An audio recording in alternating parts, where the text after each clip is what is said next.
রাজধানীর এভারকেয়ার হাসপাতালে চিকিৎসাধীন বিএনপি চেয়ারপারসন ও ৩ বারের সাবেক প্রধানমন্ত্রী বেগম খালেদা জিয়ার দ্রুত রোগ মুক্তি কামনায় রাষ্ট্রীয় অতিথি ভবন যমুনায় উপদেষ্টা পরিষদের এক বিশেষ বৈঠক অনুষ্ঠিত হয়েছে। মঙ্গলবার প্রকাশিত এক বিবৃতিতে জানানো হয়, প্রধান উপদেষ্টার সভাপতিত্বে হওয়া এই বৈঠকে খালেদা জিয়ার সুস্থতার জন্য দোয়া করা হয় এবং দেশবাসীর প্রতি তার জন্য প্রার্থনার আহ্বান জানানো হয়।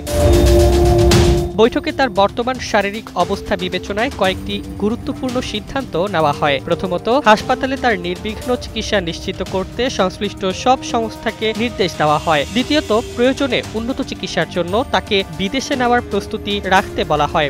দৃঢ় বন্ধনের আস্থায় শক্তিশালী স্টিলের আরেকটি নাম জেডএসআরএম। পাশাপাশি তার নিরাপত্তা, যাতায়াতের সুবিধা এবং রাজনৈতিক রাষ্ট্রীয় মর্যাদার প্রতি সম্মান জানিয়ে খালেদা জিয়াকে রাষ্ট্রের অতি গুরুত্বপূর্ণ ব্যক্তি ঘোষণা করা হয়। এই সিদ্ধান্ত অবিলম্বে কার্যকর করার নির্দেশ ইতোমধ্যে দেওয়া হয়েছে। অন্যদিকে মঙ্গলবার এভারকেয়ার হাসপাতালের সামনে সংবাদ ব্রিফিংয়ে ডাক্তার AZM জাহিদ হোসেন জানান, খালেদা জিয়া চিকিৎসা নিচ্ছেন এবং চিকিৎসা গ্রহণ করতে পারছেন। তিনি দেশবাসীর কাছে তার সুস্থতার জন্য দোয়া চান এবং বলেন, সবার দোয়ার বরকতেই তিনি আবারও সুস্থ হয়ে উঠতে পারেন। তারেক রহমানও পুরোপুরি চিকিৎসা প্রক্রিয়া সার্বক্ষণিক তদারকি করছেন।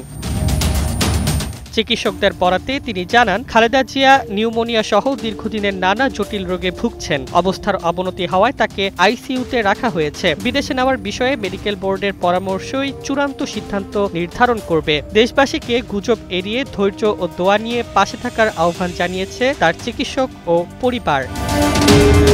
ডেস্ক রিপোর্ট, জয় জয় দিন।